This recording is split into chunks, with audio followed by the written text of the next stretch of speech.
জীবন একটাই, ভয় পেয়ে নয়, সাহস নিয়ে বাঁচেন। আপনি যদি ব্যর্থতা থেকে শিক্ষা নিতে পারেন তবে সেটাই আপনার ভবিষ্যতের সবচেয়ে বড় শক্তি হয়ে দাঁড়াবে। আমাদের জীবনে বিপদ আপদ আসবেই, তাই বলে থেমে যাওয়া যাবে না। থেমে যাওয়া মানেই তো হেরে যাওয়া। যারা এখনও মনিটাইজেশন পান নাই তারা একনিষ্ঠ মনে কাজ করে যান, ইনশাআল্লাহ সফলতা পাবেন। আপনাদের সাথে সাথে হয়তো সফলতা আমিও পাবো ইনশাআল্লাহ, এটা আমি বিশ্বাস করি এবং আমি মনে প্রাণে ধারণ করি। আমিও এখনও পর্যন্ত মনিটাইজেশন পাইনি, কিন্তু আমি থেমে থাকিনি। আমি সেই 2017 সাল থেকে চেষ্টা করে যাচ্ছি মনিটাইজেশন পাওয়ার আশায়।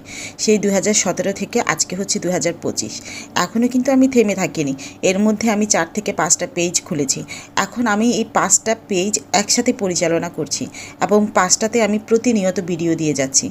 আমার একটা বিশ্বাস, আমি ইনশাআল্লাহ একদিন না একদিন সফলতা পাবোই পাবো। হয়তো সেটা আজকে পাবো, বা 2 দিন পরে পাবো, বা হয়তো 2 বছর পরে পাবো। যেই হোক না কেন সময়টা, কিন্তু আমার মনের ভিতরে বিশ্বাস আসছে যে ইনশাআল্লাহ আমি পাবো।